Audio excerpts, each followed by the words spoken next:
Buenos días a todos, bienvenidos a esta sesión en la que vamos a hablar de la línea Invierte Pyme de préstamos bonificados del Instituto Valenciano de Finanzas y de la problemática de su registro contable.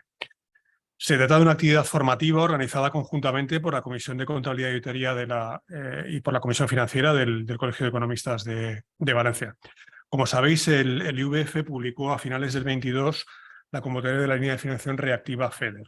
Las operaciones otorgadas al amparo de esta convocatoria incorporan un componente de bonificación en forma de rebaja del tipo de interés con respecto al tipo de interés de mercado. En la presentación de hoy analizaremos las características de estos préstamos, quién los puede solicitar y la problemática de su registro contable. También abordaremos el resto de líneas de financiación que ofrece el Instituto Valenciano de Finanzas. Para ello, pues tenemos, yo creo, la mejor mesa que podemos tener, ¿no? Nos acompaña Manuel Illueca.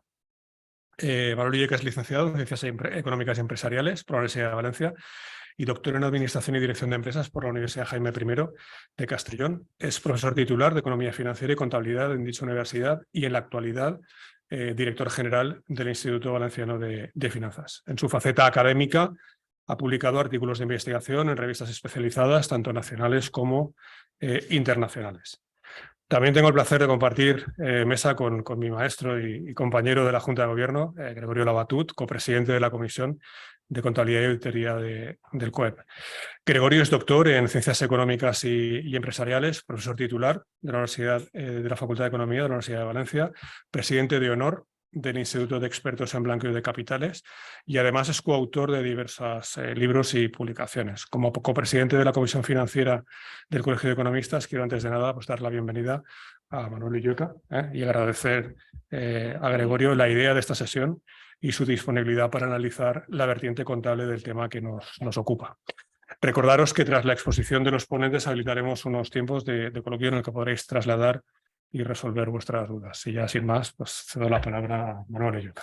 Muy bien, pues muchas gracias, Paco. Muchas gracias también, Gregorio, por estar aquí. Muchas gracias a todos por asistir. Para mí la verdad es que es un placer venir al COEP y estar entre compañeros y hablar un poco de lo que ha hecho el Instituto, de lo que el Instituto os ofrece a vuestros clientes para financiarse, que creo que es realmente atractivo y creo que realmente merece la pena. Pero yo antes de hablar de las líneas estrictamente, sí que me gustaría hacer un poco una reflexión sobre esta iniciativa que ha supuesto el Instituto Valenciano de Finanzas durante estos años, ¿no? El Instituto, la verdad es que cuando lo cogimos, ¿no? Ante esto hace ya 7 años, ¿no?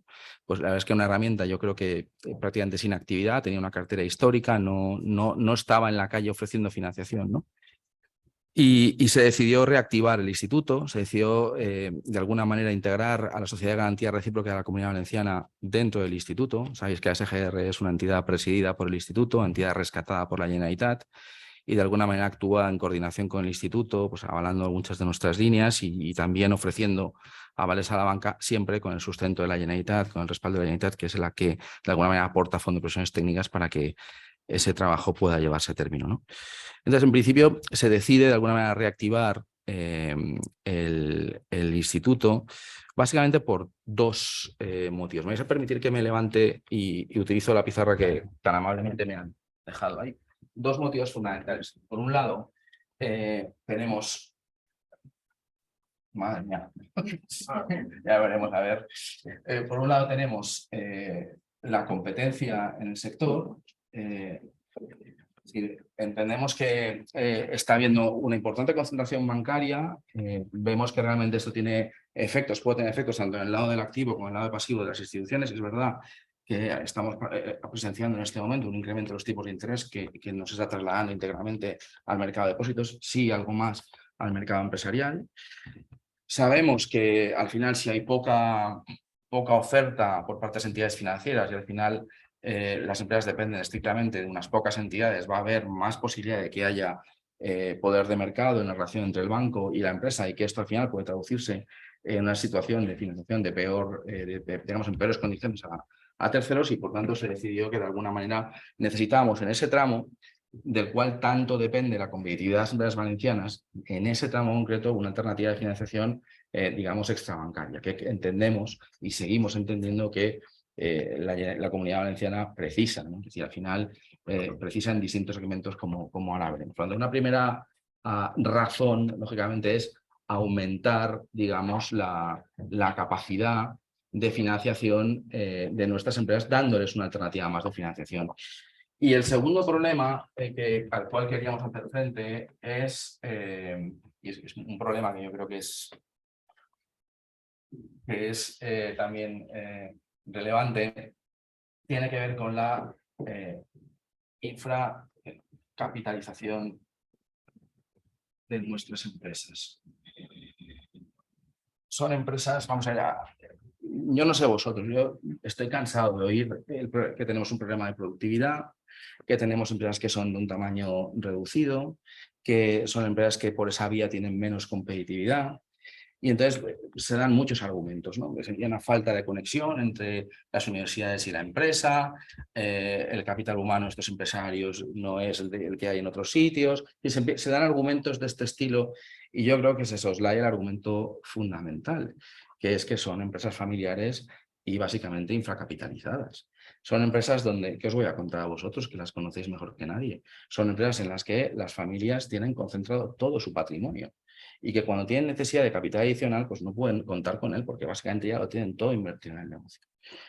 Son empresas que muchas de ellas requieren de fuertes inversiones para ser competitivas y, bueno, ellas van endeudándose hasta que llegan al tope al cual la banca está dispuesta a financiar. Llegado un momento, ya no hay financiación adicional para ellas, son compañías de nivel B, la banca corta y a partir de ese momento su crecimiento es un crecimiento endógeno, pues basado en los beneficios que son capaces de obtener. Claro, en esas condiciones siempre vamos a tener un tejido productivo pequeño, siempre vamos a tener un tejido productivo menos productivo. Y lo vamos a tener porque finalmente la clave del éxito en una sociedad como la nuestra es la capitalización de nuestras compañías. Y no es casualidad que en zonas donde ha habido una acumulación de capital agrario vemos sectores industriales potentes y florecientes en la Comunidad Valenciana. Detrás de ellos hay una dotación importante de capital. Por tanto, si no entendemos cuál es el origen fundamental de los problemas de nuestras empresas, difícilmente vamos a poder ayudarles. Y el problema fundamental que tenemos aquí es un problema de infracapitalización. ¿Cómo puede el gobierno facilitar la capitalización de las compañías? Pues puede hacerlo de distintas maneras. Una de ellas es mediante herramientas de este estilo, ¿no? Es decir, nosotros de alguna manera apoyar la capitalización de las compañías proporcionando líneas de financiación que vengan a facilitar la inversión en momentos puntuales, siendo uno más y con una perspectiva de análisis de riesgo que lleve un poco más allá, digamos, las pérdidas esperadas de las operaciones. Eso es lo que hacemos con Afines EGR. Básicamente, la idea es, bueno, tú eres una B, con la SGR puedes llegar a ser una B menos porque vamos a estar apoyándote para que puedas financiarte un poco más, ¿no? Eso es lo que pretendemos hacer, es decir, dar un poquito más de capital para que las compañías lleguen un poquito más lejos. Pero no solamente esto, también buscando líneas de financiación en términos de capital subordinado, dando financiación en supuestos de disolución, en supuestos de concurso. Nosotros estemos al final del rango, detrás, por supuesto, de las entidades financieras, y que éstas se sientan más respaldadas por el préstamo subordinado que hará el instituto, de manera que podamos estructurar operaciones de crecimiento. Este es otro de los temas que hacemos también con fondos europeos y que vamos a seguir haciendo en el futuro. Y, por supuesto, la gran apuesta de estos años que ha sido la promoción de herramientas de capital riesgo y generalizarlas a nuestro tejido productivo, a nuestras pequeñas y medianas empresas. Son ya más de 12 fondos de capital riesgo los que tiene en este momento el instituto y está ofreciendo a terceros. Vamos a seguir invirtiendo, eso está claro, con financiación europea que tenemos ya en este momento, digamos, comprometida a través del siguiente programa operativo y no solamente eso, sino también con instrumento, digamos, componente de instrumentos financieros que viene ahora de los fondos Next Generation, donde también vamos a impulsar el área de capital riesgo del Instituto Valenciano de Finanzas. ¿Qué pretendemos con ello? Pues al final lo que pretendemos es que en la ciudad de Valencia haya cada día más gestoras de capital riesgo, haya cada vez más cultura de capital riesgo, porque básicamente entendemos que eso es lo que necesita el tejido productivo nuestro, porque ahí es donde está la principal debilidad que tenemos, la falta de capital que permita a nuestras compañías crecer. Nosotros, bueno, hemos ido desarrollando estas líneas y luego hemos, digamos, también profundizado en esta idea de la capitalización a través de las líneas bonificadas. ¿Qué hemos pretendido hacer con las líneas bonificadas? Pues al final la idea es tener un préstamo que incorpore un componente de ayuda. Y ese componente de ayuda, estructurarlo de manera que al final podáis directamente, como ahora va a contar Gregorio, contabilizarlo como equity en la empresa, reforzando los fondos propios de la compañía. Esto es algo que nos pareció absolutamente fundamental con el COVID. Lo que vimos es que muchas compañías están viendo sus fondos propios erosionarse, estaban viendo como poco a poco tenían pérdidas y esto iba reduciendo el equity y que teníamos de alguna manera que completarlo. Y decidimos incorporar dentro de este tramo de ayuda lo que ha venido a ser nuestro tramo no reembolsable, el TNR. Un porcentaje sobre el nominal del préstamo que directamente, insisto, os podéis contabilizar como equity de la compañía. Es una subvención de capital que se va trasladando en el tiempo, ¿no? Y no solamente esto, también un tramo de ayuda a través de una rebaja, una bonificación del tipo de interés. La bonificación del tipo de interés, digamos que no era tan atractiva en un contexto de trampa de liquidez como el que vivíamos justo antes de que llegara la crisis, pero hoy por hoy la bonificación del tipo de interés empieza a ser ya muy atractiva. Las líneas del instituto ofrecen tipos de interés fijos a la pequeña y mediana empresa valenciana del 2% en un momento como el actual, ¿no? Donde estamos ya viendo que aunque todavía no se ha trasladado el incremento del Euribor a la financiación empresarial al 100%, ya empezamos a ver tipos de interés del 4, 4,5, 5% a las empresas. Y por tanto, salir con un tipo de interés fijo que puede llegar a 10 años al 2,03%, hoy por hoy, pues sinceramente es un componente de ayuda muy importante que vais a poder, digamos, apuntaros dentro de los fondos propios de la empresa, ¿no? Entonces, la financiación aparece estructurada de esta manera como un vehículo no únicamente para proporcionar liquidez, sino también para proporcionar solvencia, dar un empujón, un impulso a la capitalización de la compañía y de ese modo que la empresa pueda acometer, digamos, proyectos de inversión relevantes, ¿no? Y no solo eso. Visto que esto empezaba a tener tirón y que la gente empezaba a ver los beneficios de esta cuestión, porque claro, tú con una misma solicitud de financiación obtenías tanto una ayuda que reforzaba tus fondos propios como al mismo tiempo la liquidez que necesitabas para seguir adelante. Entonces esto empezamos a tener muchísima demanda. Cuando digo muchísimas, que el año pasado el instituto canalizó 288 millones de euros de financiación a terceros. Y las líneas de capital riesgo, las líneas, perdón, de financiación bonificada del instituto han tenido una demanda acumulada desde octubre hasta aquí de más de 300 millones de euros. Y son líneas realmente muy demandadas. Evidentemente no podemos facilitar financiación a todo el mundo. Al final la SGR marca sus límites y sus análisis de riesgos, el instituto también. Y bueno, tenemos que mirar muy bien, pues ya sabéis, la morosidad, ahora entrar en esa cuestión, ¿no?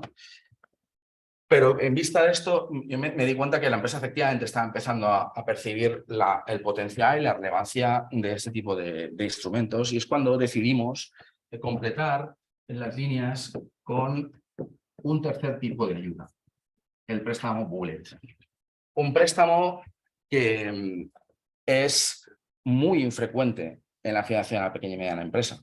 Es más propio de herramientas de capital riesgo, más propio de las reestructuraciones, pero es muy difícil que uno obtenga un bullet de buenas a primeras en parte de una entidad financiera. ¿Qué pretende el instituto cuando el instituto os pone por delante el bullet a 4 años? Es decir, no pagar un euro de capital hasta el final, pagar simplemente el 2,03% de interés durante los distintos trimestres de liquidación y no pagar nada hasta vencimiento. Pues lo que pretende el instituto es daros una herramienta de financiación que al final vaya concatenándose a lo largo del tiempo. Que nos sentemos dentro de 4 años y volvamos a ofreceros un bullet y que tengáis una financiación estable de circulante donde básicamente estéis pagando estrictamente el tipo de interés. De manera que lo que queremos con el bullet es liberar a la empresa de esos recursos de financiación de circulante. De manera que el poco capital que tiene pueda dedicarlo a lo que realmente va a hacer a la empresa productiva, que es estrictamente la inversión productiva. Nosotros financiamos el circulante con un bullet en el que tenéis que pagar únicamente el interés, dedicar el dinero que tiene la empresa para meter CAPEX, hacer la compañía más productiva. Y si es más productiva, la compañía crecerá sola. Porque la visión nuestra en esta institución no es que la empresa es poco productiva porque es pequeña. La empresa es pequeña porque es poco productiva. Y por lo tanto, la cuestión es hacerla productiva. Y entonces será cuando ya crecerá. Y a esto nos hemos dedicado. Estas son las herramientas que tenemos, muy fáciles de entender para que alguien coja financiación del instituto y la aplique a estas cuestiones. Bueno, es verdad que con estos objetivos y con este contexto empezamos a trabajar, ¿no? Y es verdad que hubo pues mucha polémica, ¿no? O controversia, ¿no? Porque claro, la banca pública, Dios mío de mi vida, ya venimos aquí a cometer los errores del pasado. Yo oí de todo lo imaginable, ¿no? Es decir, esto va a volver a ser un desastre, va a ser pues dar préstamos a amiguetes, en fin, estas cosas que circulan por aquí y por allá, ¿no? Mirad, ¿cómo hemos resuelto estas cuestiones? Pues mirad, las hemos resuelto profesionalizando tanto los órganos máximos de gobierno como la propia gestión del instituto. Hoy por hoy, el Instituto Valenciano de Finanzas es la única entidad del sector público instrumental de la Generalitat Valenciana que tiene mayoría de independientes en el Consejo y que los tiene nombrados en un periodo no coincidente con el ciclo electoral. Es decir, tiene a una serie de personas que no tienen adscripción política y que vienen de la sociedad civil, catedráticos, empresarios, etc. Gente del ámbito del derecho, del ámbito de la economía, gente que viene realmente a aportar, ¿no? Son mayoría y presiden todas las comisiones del instituto. Dictan unos procedimientos de análisis de riesgo y el que ha trabajado conmigo sabe que los procedimientos de riesgo del instituto van a misa porque hay un auditor interno que revisa el cumplimiento de esos procedimientos que ha dictado el Consejo General. Y de ahí no nos podemos pasar. Pero claro, cuando yo planteaba esto, también me surgía a mí mismo una duda. Y es, ¿quién soy yo? ¿Y quiénes son los señores consejeros del IVF para decirle, que a fin de cuentas no han sido elegidos democráticamente, para decirle a una entidad de la Generalitat Valenciana, o mejor dicho, para decirle a la Generalitat Valenciana en su conjunto, si puede coger un nivel de riesgo u otro? Quiero decir con esto, a la Generalitat puede interesarle perfectamente tener un nivel de riesgo por encima del que estos señores creen que es razonable para una institución como la del IVF, ¿no? Y así es, así ha sido, por ejemplo, con nuestro Fondo Valenciano de Resiliencia. Jamás el IVF podría haber entrado en operaciones de empresas que estaban al límite del concurso en el momento de la pandemia, pero se consideró de interés público actuar en compañías estratégicas que lo precisaran. ¿Quién era el IVF para oponerse a eso? Si a fin de cuentas sus consejeros no habían sido elegidos democráticamente. Esto tenía que ser una decisión de gobierno. Y ahí existía un conflicto de interés entre quien quiere que el instituto tenga una estabilidad a largo plazo y entre quien legítimamente considera que la entidad tiene que abordar operaciones de un riesgo que posiblemente puedan comprometer esa viabilidad, ¿no? ¿Cómo se sustanció ese conflicto? Que al final está en la base de todos los problemas de gobernanza que tantas veces se comentan en las entidades de este estilo, ¿no? Pues se sustanció a través de una figura ya reconocida en la Ley de Hacienda, que es la del Fondo sin personalidad jurídica en el ámbito de la administración. Y ahí es cuando se creó un fondo llamado FINIMAL.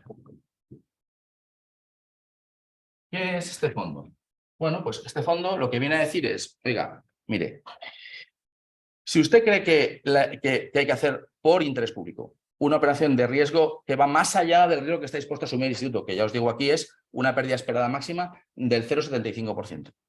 En el momento en el que ITER considere que hay que hacer operaciones con pérdidas esperadas superiores a estas, entonces no las puede hacer directamente el instituto porque tiene ese tope fijado por su Consejo General. A partir de ahí lo que tiene que hacer es dotar un instrumento financiero en FINIMAL, con aprobación del Consejo, dotándolo presupuestariamente y con una comisión de gestión, esta sí, nombrada políticamente, porque el préstamo responde a un interés general previamente reconocido, pero nunca el instituto. Porque el instituto sabe qué operaciones puede asumir al objeto de tener una morosidad contenida y al objeto de ser viable. Nadie va a decir al instituto, usted no sabe dar préstamos, al menos mientras esté yo aquí. Nadie lo va a decir. Cuestión diferente es, oiga, mire, aquí necesitamos ir más allá.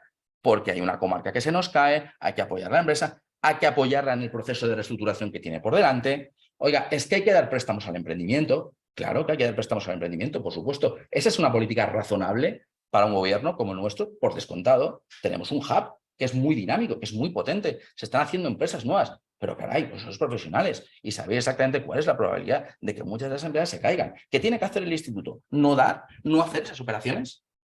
Pues claro, la respuesta es, pues claro que el gobierno tiene que hacerlo. ¿Pero tiene que hacerlo a través del instituto o tiene que hacerlo a través de una herramienta ad hoc donde todos de acuerdo sepamos lo que vamos a hacer y el riesgo que vamos a asumir? Y entendiendo que lo estamos haciendo por un mayor interés general. Pues claro, esta es la cuestión. Y esto es lo que nosotros, digamos, hemos estructurado aquí. Hemos creado una herramienta que genere, que funcione con, digamos, unos parámetros de riesgo que garanticen su solvencia, su viabilidad, y luego hemos generado un fondo que, digamos, se encargue de operaciones de un riesgo diferencial, pero que son necesarias por interés público. ¿Cuál es, bajo estas premisas, hoy por hoy, el riesgo del instituto? Hoy por hoy, ¿cuál es su probabilidad de default después de haber entrado en las operaciones que hemos entrado en la pandemia, apoyando autónomos, apoyando microempresas en los parámetros que he comentado aquí? Pues mirad, hoy por hoy la probabilidad de default observada a 12 meses, es decir, me cojo las empresas sanas a principio de año, dejo que pasen 12 meses y veo cuántas se me han caído, la probabilidad de default observada a 12 meses hoy es del 3,65%. Un 3,65% que, habida cuenta de que tenemos prácticamente el 80% avalado por nuestra sociedad de garantía recíproca, con un reaval de CERSA, la compañía española de refinanciamiento, por un valor medio del orden del 60%, hace que nosotros tengamos una pérdida esperada relativamente baja, muy baja. Pues no sé, de una aniquilación de 3.000 operaciones, de 3.000 préstamos, pues nos pueden caer 70, podemos tener 70 incidencias. En un momento que ha sido como el que ha sido, ¿no? Por lo tanto, primer elemento fundamental para disipar dudas respecto de la gobernanza, entender cuál es el problema de gobernanza que tienen enfrente estas entidades y de cara y de frente resolver el problema, generando la estructura necesaria para poder abordar esos problemas. Ni negarlos, ni demonizarlos, simplemente gestionarlos. Y esto es lo que hemos hecho. Bueno, la primera cuestión, esta. Segunda cuestión típica que se nos decía cuando decía, ay, la banca pública ya estamos otra vez, ¿no? Dios mío, tal, ¿qué va a pasar? Se me decía, no, es que esto acaba siendo una cosa para amiguetes, para que entren conocidos, familiares, etcétera, ¿no? No hay operación que salga en esta institución que no venga amparada por una convocatoria. Esto es una novedad importante desde que estamos aquí. Todas las líneas de financiación vienen con su correspondiente convocatoria. No se da un préstamo antes de que esa convocatoria se publique en el diario oficial. Y si habéis leído, que estoy seguro de que las habéis leído, las convocatorias del instituto, caray, yo creo que son bastante detalladas. Y creo que te dejan bien clarito qué es lo que va a pasar cuando hagas una solicitud, desde el primer momento hasta el último. Y os aseguro que el criterio que se ha utilizado, que es el primero que llega, es el primero que tiene financiación si cumple los requisitos, es un criterio que ha funcionado extraordinariamente, porque con esta plataforma informática es imposible que haya, digamos, que se muevan los órdenes de entrada. No es imposible porque tienes una aplicación con sello de tiempo y no existe la posibilidad, ¿no? Entonces esto nos ha funcionado muy bien, hasta tal punto que público que jamás habría venido al instituto, pues ha hecho uso de las líneas. Más de 900 autónomos con préstamos de 20.000 euros. Esta es una de las cosas que se me decía. No, es que nosotros no tenemos capilaridad, no podemos llegar a estos pequeñitos. Yo nunca me creí eso. Siempre me pareció que eso era un planteamiento propio de los años 80 o 90, pero no propio de hoy, con una página web y con un buen producto, hablándole claramente a la gente, explicando la cuestión. Yo tengo operaciones que vienen desde Pilar de la Horadada hasta Vinaroz. Incluso operaciones de gente de fuera de la Comunidad Valenciana que quiere instalarse en la Comunidad Valenciana, simplemente con la herramienta página web. Por tanto, bueno, al final, el cambio es este. Y bueno, quería contaros un poco dónde estamos, porque bueno, sois usuarios del instituto y creo que tenéis que tener, digamos, la visión, ¿no? ¿Dónde vamos, no? ¿A dónde va esta herramienta, ¿no? Después de esto. La herramienta en este momento canaliza 300 millones de euros, pero entendemos que tiene potencial para hacer el doble. Y de hecho, ahora, bueno, pues el gobierno de España anunció que va a solicitar la financiación para tener el tramo de instrumentos financieros previsto en los fondos Next Generation. Son 20.000 millones para el conjunto de comunidades autónomas. Las últimas noticias que tenemos sobre cómo se va a estructurar esto es a través de préstamos BEI. BEI prestaría al instituto y el instituto sería el que, digamos, con los fondos obtenidos de ese instrumento, canalizaría la financiación hacia las entidades valencianas, ¿no? Nuestra oferta va a ser muy similar a la actual, siempre condicionada, por supuesto, por los reglamentos de ayudas de Estado, pero ayer el presidente anunció lo que va a ser uno de los cometidos del instituto en los próximos meses, contando con esa financiación, que es resolver un problema que yo creo que tenemos muy importante como sociedad, que es el problema de la vivienda, en concreto la vivienda de alquiler. La Generalitat se pretende favorecer la vivienda en alquiler y se pretende favorecer de distintas maneras, ¿no? Una de ellas es movilizando suelo público. Tenemos mucho suelo dotacional que fácilmente podemos reclasificar para vivienda de interés social. El problema que hay con el suelo público cuando uno quiere, digamos, ofrecerlo para que terceros promuevan viviendas, es que la garantía que los terceros pueden ofertar con construcciones sobre suelo público no constituyen garantías eficaces desde una perspectiva bancaria. Al fin y al cabo, el suelo vuelve a la administración, lo que viene encima vuelve también, y por tanto el banco no tiene ninguna garantía eficaz que pueda ser proporcionada por el promotor.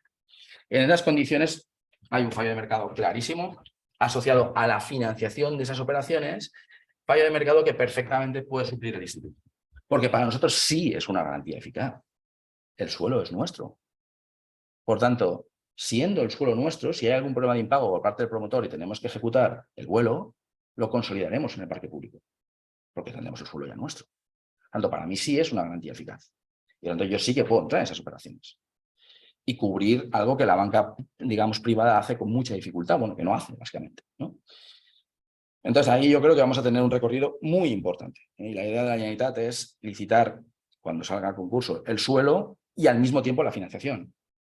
Es decir, que tú vengas, digamos, con la idea de hacer vivienda de protección o vivienda, digamos, de alquiler social y sepas que no únicamente vas a tener el suelo, sino también la financiación asociada que necesitas para hacer el proyecto a largo plazo, ¿no?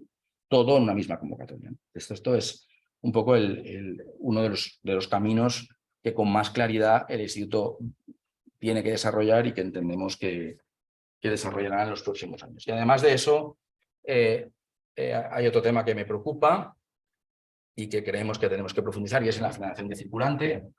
Vamos a intentar de alguna manera facilitar una plataforma de cobros y pagos dentro del instituto para tener herramientas más potentes en el ámbito de financiación circulante. Y ahí os tengo que decir que me preocupa mucho la ley Crea y Crece.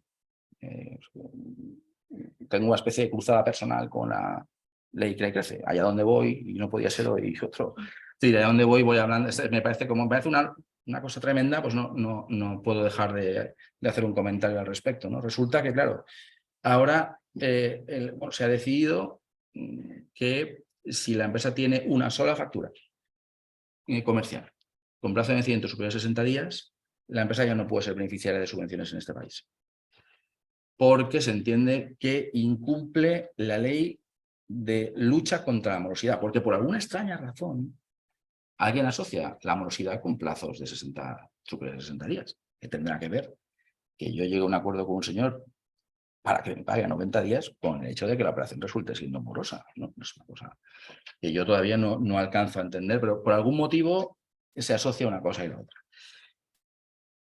Esto es verdad que viene de una directiva y es verdad que durante todos estos años pues no hemos sido muy estrictos en su cumplimiento, porque esta es una cosa muy típica de España. Es un país donde cuando vemos que una ley pues tampoco es como muy acertada, ¿no? Pues oye, pues miramos hacia otro lado y la gente sigue trabajando. Es básicamente lo que veníamos haciendo con la ley, con esta directiva de morosidad, ¿no? Pero ahora, por la razón que sea, se ha decidido dar un paso adelante en el enforcement y se hace por la vía de las subvenciones. Yo he estado haciendo números. Más del 75% de las empresas valencianas incumplen esta cuestión. O sea, es imposible que las empresas valencianas paguen en un plazo medio de 45 días hoy por hoy. 45 días, plazo medio siendo optimista. Porque si lo que pasa es que no tienes que tener ni una sola factura superior a 60 días, igual el plazo medio que necesitamos es menor que 45. Pero seamos optimistas y fijemos un plazo medio de 45 días. Yo os invito a que cojáis cualquier base de datos, vuestra propia experiencia profesional y mirad a ver cuántos tenéis en esas circunstancias. Ahora nos ha pasado con la cerámica. La cerámica necesita ayudas. Hemos ido a dar esas ayudas y no hemos podido, porque está la famosa ley Crea y Crece cambiando los requisitos para ser beneficiario. Ha tenido que entrar el instituto con préstamos bonificados. Muchos de vosotros llamáis esto diciendo, oye, ¿y a vosotros no os aplica la ley Crea y Crece? No, porque ya con toda la intención del mundo en su momento, cuando definimos las líneas bonificadas, uno de mis objetivos fue que recayeran fuera del ámbito de la ley de subvenciones, que hacía prácticamente imposible su aplicación. Y tras mucho hablar con la abogacía de la Generalitat, pues al final llegamos al consenso de que efectivamente es lo que teníamos que hacer y sacamos las líneas bonificadas del ámbito de la ley de subvenciones por la ley de creación del propio Instituto Valenciano de Finanzas, que así lo reconoce, ¿no? Por tanto, sí, nosotros podemos dar financiación bonificada fuera del alcance de la ley Crea y Crece, y por eso hubo que transformar las ayudas a la cerámica en préstamos bonificados. Pero claro, ha sido una solución puntual. Y yo me pregunto qué va a pasar con todas las herramientas de política industrial que se han ido desplegando estos años, la subvención de la consellería, por ejemplo, que muchos de vuestros clientes cogerán para temas de inversión. ¿Qué va a pasar con esto? Porque claro, si al final necesitas tener un plazo medio tan bajo de pago, pues va a ser muy difícil que las compañías entren y quizá los que entren sean aquellos que precisamente no necesitan la ayuda para acometer la inversión. En ese contexto, tener la posibilidad de financiar el circulante a través del Instituto Valenciano de Finanzas va a ser todavía más relevante. Va a haber todavía más presión para financiar el circulante por vías extrabancarias. Porque lo que he visto cuando he ido a chequear el efecto de la ley sobre nuestras empresas es que la mayor parte de las necesidades de circulante que impulsa ese cambio en el enforcement de la ley se centran en segmentos B, B- del tejido productivo valenciano, compañías endeudadas y compañías con poca solvencia. Compañías a las que la banca va a encontrar mucha dificultad en financiar. De hecho, es lo que me pasó. Hice una ronda con todos los bancos y, oye, las cerámicas tienen un problema, oye, extended préstamo, las ponemos al día, piden la subvención y luego os lo devuelven, ¿no? Nadie estaba dispuesto a extender más préstamo a las entidades, digamos, a las empresas azulejeras en el contexto de incremento de costes en el que estaban, ¿no? Y algo parecido va a pasar con nuestras empresas pequeñas. Y no, esto lo único que va a hacer es alejarlas de, digamos, el negocio subvencional y, por tanto, aproximarlas a otras alternativas para hacer política industrial, es decir, al instituto en la Generalitat Valenciana. Por tanto, nosotros necesitamos más fuelle, vamos a tener más fuelle y vamos a seguir ofreciendo esto. Así que yo creo que las líneas, digamos, son especialmente relevantes. Y antes de que Gregorio, digamos, os ilustre todo esto con un supuesto que él explica como nadie, y que le agradezco muchísimo, es simplemente dar pues, unas pinceladas de las líneas, básicamente, ¿no? Sabéis que podemos financiar hasta 5 millones de euros con nuestras líneas. Las líneas reactiva y UF ya no, porque esta ya está cerrada, pero la línea reactiva FEDER sigue abierta, va a seguir abierta hasta final de año. Y entonces ahí podemos dar financiación desde 20.000 euros hasta 5 millones de euros. ¿Vale? Esta es una línea que tiene las características que os decía. Incorpora una bonificación de interés, incorpora un tramo no reembolsable e incorpora un bullet. ¿Vale? A ver, es una línea que para pymes, para pequeñas y medianas empresas, exige el aval de AFIN SGR. Especialmente relevante en operaciones bullet. ¿Vale? Entonces, AFIN SGR es la que va a determinar si da el aval o no da el aval. Si lo da el instituto, automáticamente dará la financiación. Evidentemente, AFIN SGR tiene que cobrar una comisión por ese aval, ¿no? La comisión que viene a estar, habida cuenta de que el bullet es una operación de más riesgo, en torno al 3% anual, ¿no? Por eso el instituto en estas operaciones de bullet en pequeña y mediana empresa incorpora un tramo no reembolsable del 12% al objeto de que tengáis cubierto todo el coste del aval que carga Fines EGR. Mucha gente viene y me dice, oye Manuel, macho, que me estás dando un TNR del 12%, eso lo está cobrando Fines EGR. Y digo, hombre, claro, porque yo no estoy dando una ayuda directa. Lo que estamos haciendo es daros la mejor financiación. Y dentro de daros la mejor financiación está quitaros los costes de AFIN. Es decir, yo te doy 100, tú me vas a devolver a mí 88 y esos 12 que ganas es lo que tienes que gastarte pues pagando el aval, porque al final necesitamos tener una cobertura de riesgos, si no, no podemos entrar en la mayor parte de operaciones, ¿no?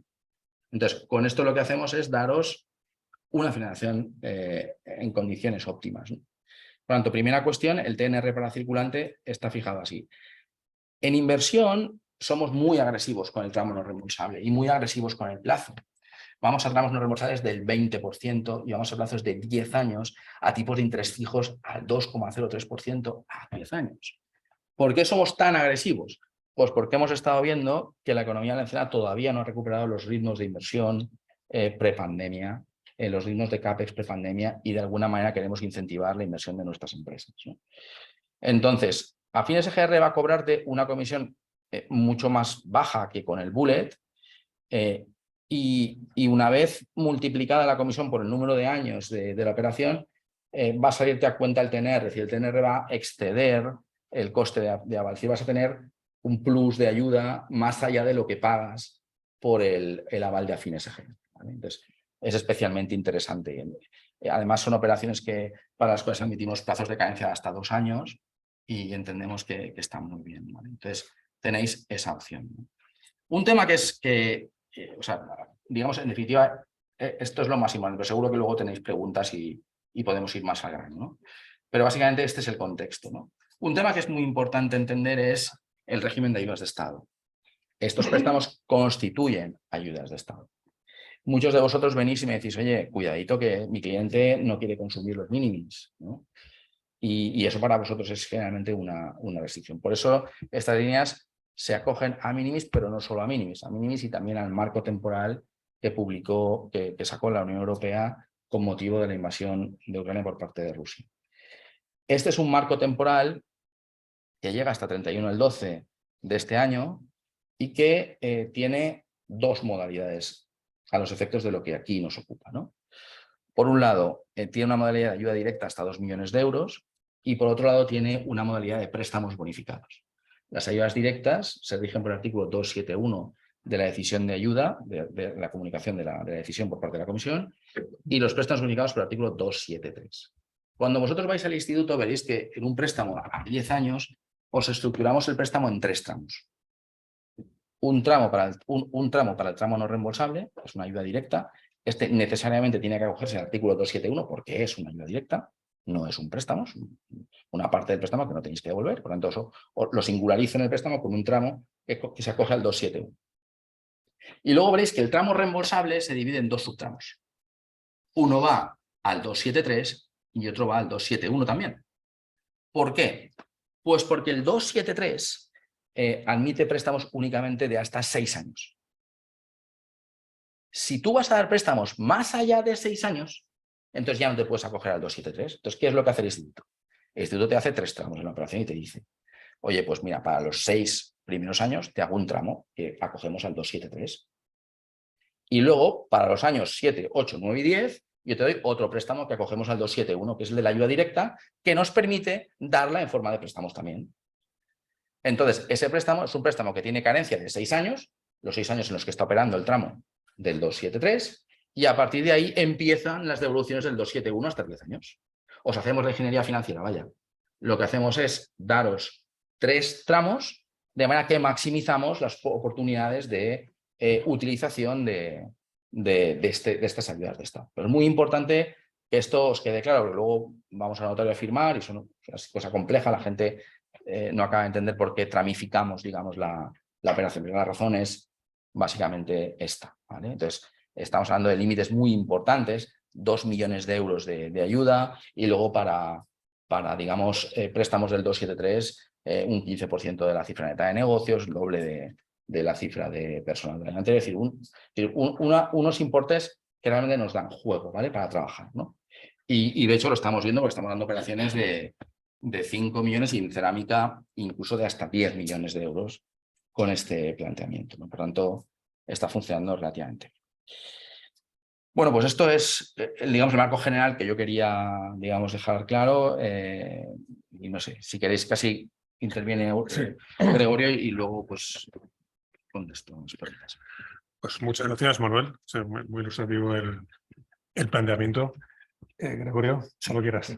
Bueno, pues muchas gracias, Paco. Bueno, yo en primer lugar agradecimiento al colegio, pues bueno, pues por esta oportunidad, y agradecimientos a Manuel, como no, por la amabilidad que ha tenido de estar aquí con nosotros, siempre disponible, incluso en estos periodos ahora que tienen de elecciones, pero bueno, pues en el límite, ¿no? Pues bueno, pues ha tenido la amabilidad de estar aquí con vosotros, porque yo quería, bueno, y Paco también, o sea, muchas gracias a Paco por la presentación.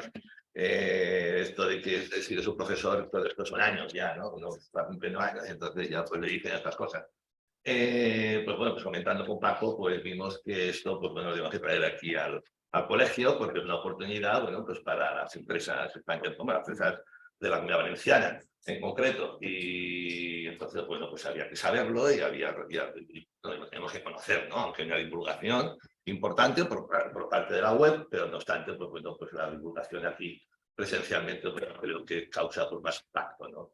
Entonces, bueno, pues enhorabuena por toda la gestión, o sea, Manuel, que está haciendo al frente del instituto. Y bueno, muchas gracias por estar aquí y por contárnoslo. Yo lo que me toca es, pues bueno, pues quizá la parte más agria de todo esto, ¿no? Que es la parte pues de matemática financiera. ¿Por qué? Bueno, en un caso práctico, yo aquí es que creo que está aquí. Nos cambiamos.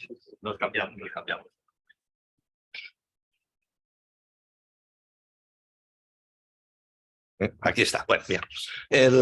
Antes de empezar caso práctico, pues bueno, pues hay que ver, y que Manuel pues muy bien pues le ha dicho que aquí hay dos bonificaciones en estos préstamos. Hay una que es del tramo no reembolsable, que eso, pues al fin y al cabo, pues es para la empresa un ingreso, porque si pides 1 millón y vas a devolver 800.000, pues 200.000, obviamente esto es una subvención. Es una subvención y esto es un ingreso para la compañía, un ingreso que en principio habrá que repartirlo. ¿En base a qué criterio? Pues la consulta del ICAC sobre los préstamos avalados por el ICO, que la tenéis aquí, ahora luego la veremos, en todo caso, en la cual pues, nos da una contestación pues, a esto, ¿no? Pero no sobre el tramo no reembolsable, sino la consulta que se hacía por los avales del ICO era sobre el tipo de interés. El tipo de interés, que es la segunda de las bonificaciones que hay aquí, por el tipo de interés. Pero bueno, basándonos en lo mismo, entonces pues tenemos un ingreso por el tramo que no reembolsable, que ¿cómo hay que imputarlo al resultado del ejercicio? Pues bueno, pues en principio lo llamamos al patrimonio neto, se trata de una subvención de capital, aunque no es conveniente hablar aquí de subvenciones, porque nos lo ha comentado pues Manuel muy claramente, pero bueno, desde el punto de vista contable, pues tenemos la partida de subvenciones, donaciones y legados, por tanto vamos a hablar de subvenciones, aunque no es estrictamente esto, ¿no? Es una bonificación, pero bueno, una bonificación que se va a repartir durante varios años. ¿Durante cuántos años? Pues bueno, pues aquí el ICAC es claro y nos dice, bueno, oiga, ¿usted para qué le están dando esta bonificación? ¿Le están dando para comprar, para invertir en inmovilizado? Pues bueno, pues usted, pues si se la están dando con ese fin, pues entonces usted esto lo va a imputar a la cuenta de resultados proporcionalmente al deterioro, a la amortización, a la pérdida de valor o la enajenación, si es posible, del inmovilizado. Si no está asociada a eso, entonces usted lo va a repartir durante la duración del préstamo. Luego estos 200.000, con un criterio financiero, para que entramos con matemática financiera, pues lo va a repartir durante la duración del préstamo. En nuestro caso, en el ejemplo, pues como está asociada a una inversión, entonces esto se va a imputar proporcionalmente a la amortización que se va a hacer de esa inversión. Luego tenemos el otro, y eso es claro y no hay pues ningún problema. Luego está el tema de la bonificación del tipo de interés, que eso, pues bueno, pues igual cuesta más de verlo, ¿no? Pero es lo mismo que los avales del ICO, exactamente lo mismo. Hay una subvención, hay una bonificación en el tipo de interés. Con lo cual, aquí, ¿qué es lo que sucede? ¿Dónde está aquí pues la diferencia? Pues bueno, si yo estoy pagando un 2,03 al instituto y resulta que en el mercado esto pues me van a cobrar o me cobrarían un 5%, pues ese diferencial de 3 puntos, esa es la bonificación. Y eso también es una subvención, en términos contables, ¿eh? Es una subvención que lo llevamos también al patrimonio neto, igual que la otra, las dos, las cogemos y las llevamos al patrimonio neto. Y el reparto, durante los años de duración del préstamo, pues sigue el mismo criterio. Si usted le han concedido este préstamo para hacer una inversión, pues proporcionalmente a la amortización, deterioro de esa inversión. Si no fuera ese el criterio, que puede ser, pues por ejemplo, pues ha comentado que Manuel ahora, pues una subvención de circulante, pues entonces durante la duración del préstamo. Si el préstamo dura 5, 6, 7 años, pues con un criterio financiero, pues también no por partes iguales, pues entonces usted pues lo va pues a repartir. Aquí, con lo cual, desde el punto de vista de la subvención, o de la bonificación, está claro, es un beneficio para la empresa. El primero es claro, tramo no reembolsable, es claro que ahí hay un beneficio. La empresa tenía que devolver 1 millón y devuelve 800.000 euros. Por lo tanto, eso es claro. El otro es más difícil de ver. Pues, el otro, oiga, vamos a ver, si yo tengo que pagar el 2%, pues pago el 2% y ya está. Y entonces, ¿dónde está aquí la subvención? Oiga, es que si yo esto pidiera un préstamo en el mercado, tenía que pagar el 5%. Bueno, pero es que no es un préstamo que yo pido en el mercado, es un préstamo que le pido al instituto. ¿Esto por qué debe de ser así? Pues bueno, por la no compensación de ingresos y gastos. Es por eso, solamente. Y podemos poner el ejemplo de los ERTES. En los ERTES también había otra consulta pues, del ICAT, y por el tema del coste amortizado, del denominado coste amortizado para los préstamos a largo plazo. Entonces, si vamos a los ERTES, pues mire, oiga usted tiene a los trabajadores en ERTE, a una serie de trabajadores en ERTE. La seguridad social usted no la va a pagar. Vale, pues mire, oiga, no hay ningún problema. No pago la seguridad social, no la contabilizo y ya hemos acabado. Hombre, no, esto no es así, ¿no? Porque vamos a ver, usted, el trabajador está vinculado con la empresa. Luego usted no va a pagar la seguridad social, pero sí va a contabilizar el gasto. Hombre, ¿y por qué? Hombre, porque tiene un trabajador allí, ¿no? Y entonces, oiga, ¿está o no está? Sí que está, ¿no? Y está vinculado a la empresa, sí, pues entonces usted tendrá que contabilizar el gasto. Ahora bien, ¿no lo va a pagar? Pues está subvencionado. Contabilice ambas cosas. Por un lado, el gasto que usted no va a tener. Dice, pero hombre, pero es que esto es contabilidad pues creativa. Hombre, no, aunque don Manuel Vela, que para descanse, me diría que sí. Pero claro, que diría que sí, oiga, usted se está inventando aquí las cosas, ¿no? Y yo también, pues como ya soy más mayor, una especie de invención sí que hay aquí, ¿no? Dice, usted se está creando un gasto que no tiene para contabilizarlo y encima luego pues bonificarlo. Pues sí, oiga, pues sí. Pues sí, entre otras cosas, en el tema de los préstamos, es porque usted tiene que aplicar el coste amortizado. Entonces, el coste amortizado usted tendrá que aplicar, o sea, por la parte que no está bonificada, o sea, después de descontar las dos subvenciones, que vamos a ver aquí por el caso práctico, descuenta una y descuenta después la otra, y ese es el coste amortizado. Y entonces usted esto lo tiene que devolver en el número de años que se le indican y lo tiene que contabilizar al coste amortizado, utilizando el tipo de interés efectivo.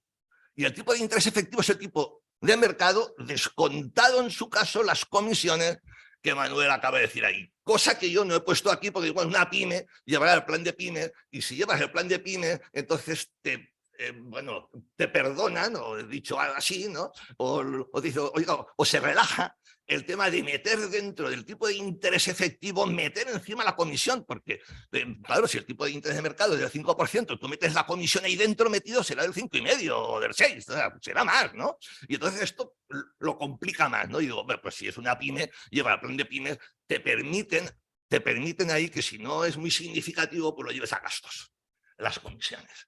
Pero cuidado, esto se puede complicar aún más si no llevas el plan de pymes, porque entonces aquí ya no te exoneran de eso. Entonces dentro del tipo de interés efectivo ese ya no es el tipo de mercado, sino el tipo de mercado y el impacto que tiene ese gasto que tú tienes por comisiones repartido durante toda la duración del préstamo. Y esto tiene ya Esto ya tiene lo suyo. Por lo tanto, si no llevas el plan de pymes, mucho cuidado si auditas, porque si no auditas, pues bueno, pues en principio dices, bueno, vale, pues bien, pues lo llevas a gastos y ya está. Pero el tipo de interés de mercado, esto sí hay que tenerlo en cuenta, ¿eh? Esto sí que lo tenemos que tener en cuenta. Yo, en una primera versión que hice del caso práctico, pues pido disculpas porque esto del coste amortizado, y Salvador me está diciendo que sí, no lo puse. No lo puse porque, claro, o sea, es que es esto de verlo, hasta que al final pues lo vi. Y digo, no, no. Bueno, por lo tanto, los que tengáis la primera versión que yo colgué, pues no es correcta, la verdad. Es correcta esta, porque, vamos a ver. Estamos hablando aquí de un préstamo, este préstamo de 1 millón de euros el 15 de marzo del 2023. El tipo de interés es del 2,03, como ha comentado bien, o sea, Manuel, anual. Y esto es trimestral, por lo tanto, al dividirlo por 4, porque como esto es el tipo nominal, lo dividimos pues, por 4 para ver cuál es el tipo que corresponde al trimestre. Muy bien, con un 20% del tramo pues no reembolsable. Supongamos que el tipo de mercado es el 5%. Que, oye, ¿de dónde sacas tú el 5%? Es otro problema. Es otro problema. ¿Puedo? Porque eso lo calculo yo. A ver, el tipo de interés de mercado distinto lo tenemos de la siguiente manera. Tú aplicas el tipo de interés, en este caso, si es fijo, el interés rate swap que publica el Banco de España al plazo de la operación, ese sería el coste de liquidez. Si el tipo de interés es el tipo de interés variable Euribor de la fecha de cierre, ¿no? Entonces, el primer componente de coste de liquidez. El segundo componente, la pérdida esperada de la operación. La pérdida esperada, producto de la probabilidad de default que estima el instituto, por la loss given default de la operación, que depende de las garantías. Entonces ahí la pérdida esperada como máximo va a añadir un 0,75%, porque ese es el tope al que vamos a llegar, ¿vale? En tercer lugar, a eso hay que añadirle un margen administrativo que carga el instituto. El instituto carga en este momento el 1,25% de margen administrativo. Y por último, el coste de oportunidad del capital. El coste de oportunidad del capital, que hoy por hoy es según el Banco de España, van cambiando las estimaciones, pero está en torno al 10%. Que hay que multiplicar por el importe de capital que el instituto tiene que inmovilizar por dar esa financiación. Sabéis que hay unos, aunque nosotros no seguimos normativa bancaria, actuamos como una entidad financiera al uso y por lo tanto yo tengo que tener un 4% de recursos propios inmovilizados para dar la financiación. Eso tiene un coste de capital X, en este caso ya os digo el 10%. Entonces, sumando todo eso, llegamos al tipo de interés de mercado que se os da en la solicitud. No, eso estoy de acuerdo, Manuel. Que sea un tipo de 2,03. El tipo de interés 2,03 es bonificado. No, pero la pregunta no iba ahí. La pregunta que luego lo ha entendido. ¿Cómo calculo yo el tipo de interés de mercado? El 5% para poder calcular. Que te lo doy en la resolución. ¿También lo dais? Sí, sí. Lo Yo lo calculo y lo tienes en la resolución. Porque es un problema que yo tenía siempre. No. ¿Cuál es el tipo de interés de mercado de esa operación sin tener el apoyo de escucha, escucha, eso es un tema que además ya me ocupé yo de que para ayudaros. O sea, es que eso es bastante difícil. Tanto a vosotros como los préstamos que da FinSGR. La FinSGR también tiene que notificar la ayuda que hay incluida en las operaciones que da. Pero claro, si no, efectivamente, ¿cómo vas a hacer el trabajo si no tenéis la variable clave, ¿no? La variable que y luego, no puedo obtener. Y además me preocupaba especialmente que todo esto se incorpora a la base imponible del impuesto. Sí. Entonces, esto son palabras mayores. Sí. Lo que no era plan era de poneros a vosotros en el disparadero y que luego los clientes tuvieran problemas por esto. Entonces, eso lo tienes en la resolución y lo tienes también en el contrato, en la resolución del director autorizando y posteriormente en el contrato. Es que eso es importante. Eso es importante porque, como me lo ha dicho, ese 5% que vamos a contabilizar, que yo en la primera versión que hice de esto no lo puse, pero ahora sí que está ahí bien puesto, eso es deducible desde el punto de vista fiscal porque hay una consulta de la Dirección General de Tributos en la cual para los préstamos avalados por el ICO le preguntaba lo mismo. Le digo, oye, Hacienda, bueno, la Dirección General de Tributos en este caso, esto, ¿qué es deducible aquí? ¿Qué gasto deducible? Y entonces hizo referencia a la consulta del ICAC donde se contabilizará como gasto el 5%.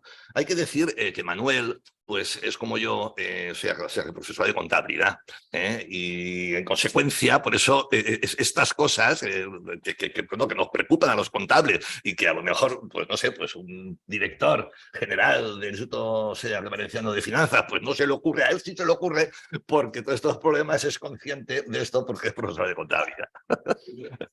Y por tanto, eso lo tenemos pues solventado ya. Pero claro, dice, oye, ¿cuál es el tipo de interés de mercado? Pues siempre hemos dicho, oiga, pues vaya usted, pida un préstamo y a ver qué le dicen. Pues uno pone el 5, otros el 6, otros el 7 y otro el 24%, ¿no? Y entonces, claro, esto sí puede generar un problema, ya no contable, pero sí un problema desde el punto de vista fiscal. Pero claro, si tú te vas a deducir el 5%, pues entonces esto se tendrá que demostrar de algún modo, como bien ha comentado, pues Manuel, aquí si lo tienes ya en la resolución, pues entonces por lo tanto, oiga, pues mire, señor actuario, pues aquí tiene usted, o sea, ¿qué creyó que le diga? Pues 5%, pues 5%. Por tanto, eso pues está bien. Gregorio, y no solamente un problema desde el punto de vista fiscal, un problema desde el punto de vista de las ayudas de Estado, porque si al final acudís al régimen de minimis, en régimen de minimis hay que calcular por diferencia de tipos de interés la ayuda de equivalente. Entonces, tiene que estar muy claro cuál es el tipo de interés de mercado. No con el 273 y el 271, que ahí las ayudas van al nominal del préstamo siempre que llegues a los límites de 2 millones que antes decía o porcentaje sobre las ventas del año anterior. Ahí me preocupa menos, pero cuando vayáis a minimis, hoy por hoy vais menos a minimis porque, claro, todo el mundo quiere coger, oye, regímenes que no te van a quitar oportunidades de tener ayudas el año que viene, ¿no? Pero cuando cogéis operaciones por minimis en el instituto, súper importante que tengamos esto claro. Es decir, el tipo de interés de mercado es lo que hay que utilizar para calcular las ayudas. Y tenéis el máximo de 200.000 euros en 3 años, que ahora van a revisar, va a ser un poquito más elevado. Pero claro, para saber si estáis en el máximo o no, hay que hacer un cálculo que depende del valor de mercado, del tipo de interés de mercado de la operación. Carmen, querías... Sí, Carmen. En los préstamos en los que el tipo de interés es variable, hay un caso en el que es Euribor más 1 bonificado y más 2 siendo de mercado, con lo cual ahí está más claro. Ese diferencial es el mismo. Siempre el tipo de interés de la fecha en la que firmamos. O sea, el tipo de interés que yo te voy a poner en el contrato, que es al final lo que manda aquí es ayudas de Estado. Lo que manda es ayudas de Estado, que es donde podemos tener un problema que te tiran reintegro y entonces la cuestión es, en el momento en el que yo te di la operación, ¿cuál era el Euribor? Pues Euribor más X, ese es el tipo. Y eso es lo que te aparece en el contrato. Y sobre eso te calcularé las diferencias.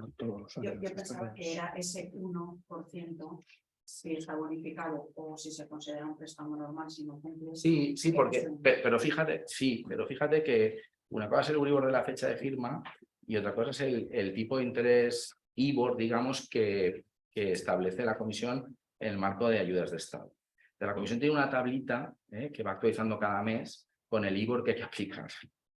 Entonces, es el IBOR más el margen lo que es el valor de mercado a efectos de ayudas de Estado en la comisión. Y eso es lo que yo te notifico en el momento de la firma. Eso es lo que yo te notifico. Cuestión distinta es cuál sea el Euribor en ese momento. Ese pues, puede irse unas décimas respecto del Euribor publicado por la comisión. Entonces, el instituto lo que hace es estar muy al tanto de cada cambio, cada mes hay un cambio, y tiene que ir, digamos, actualizando al IBOR correspondiente.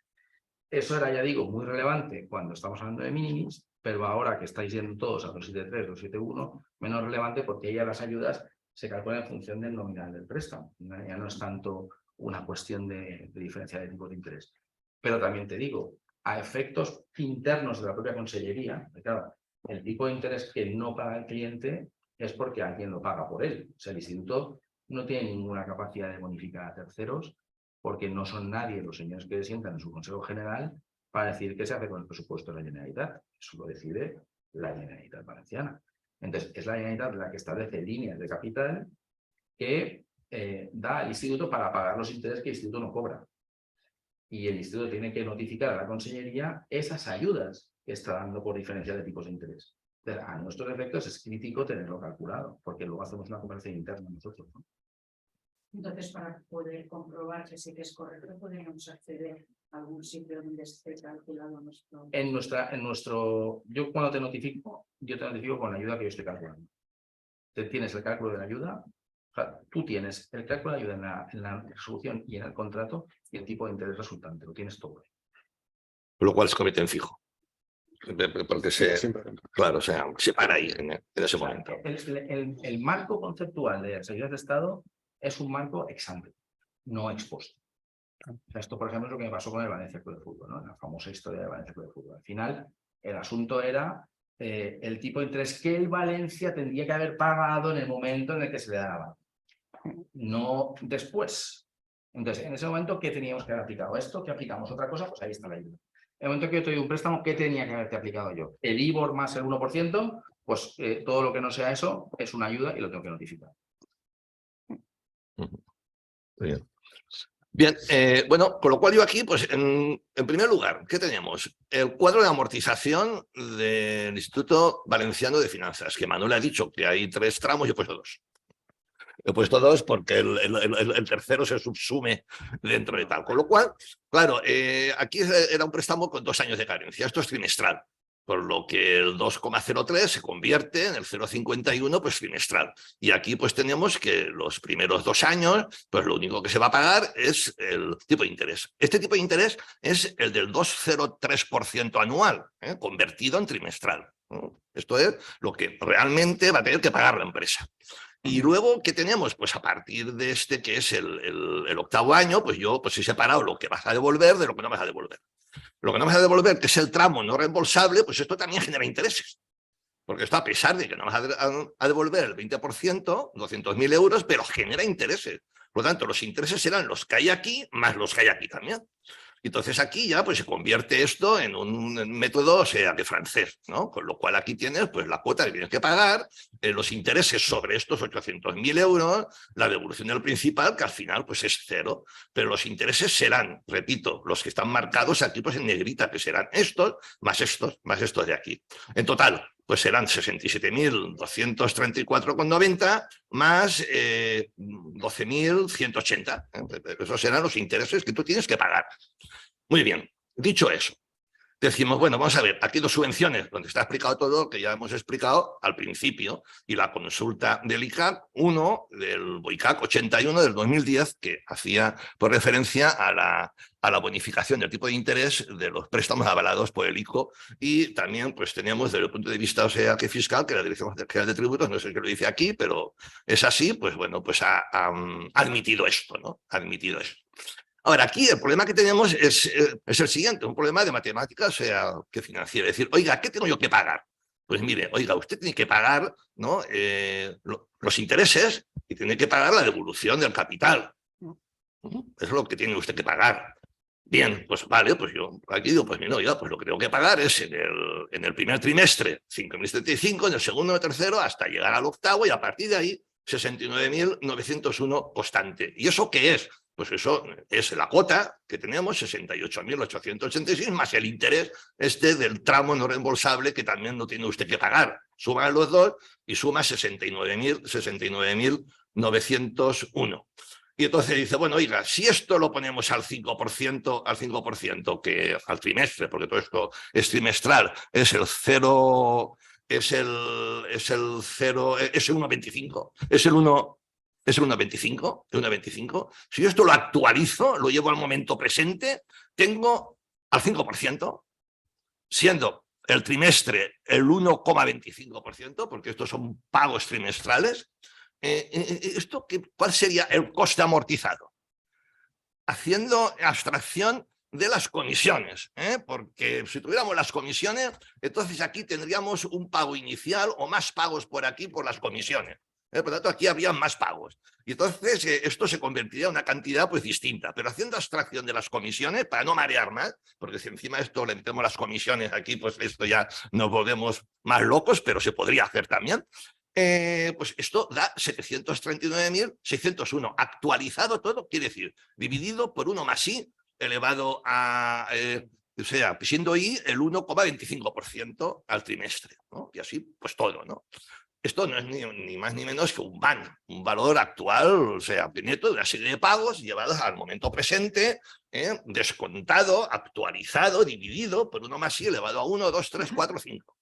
Y esos son 739.601. Ese es el coste amortizado, sin tener en cuenta las comisiones. El coste amortizado que usted tiene en el momento 0. Quiere decir, este préstamo que usted tiene de 1 millón de euros, se le convierte en 739.601. De eso, la diferencia, hasta 1 millón de euros, hay 2 diferencias. El de 200.000 euros, que es el tramo no reembolsable, que esa es la subvención, porque no voy a devolver eso.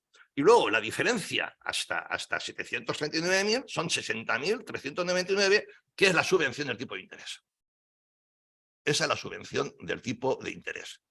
Usted tenía que pagar lo que hay que pagar más 60.399 si lo hubieran puesto al 5%. 60.399 usted no lo va a pagar.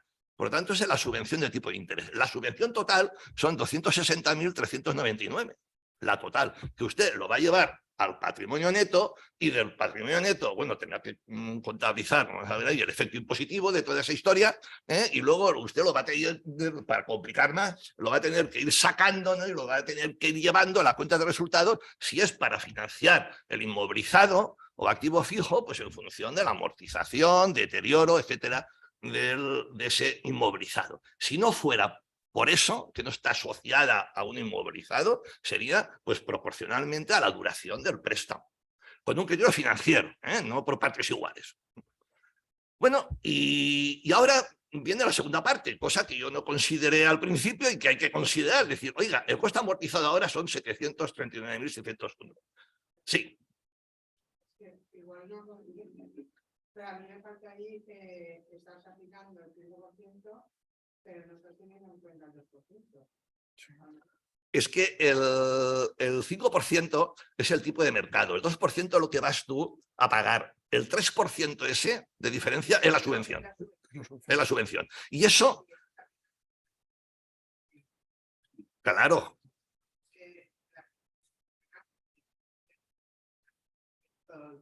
te subvenciona la diferencia. Claro, por lo tanto tú lo estás actualizando al 5%.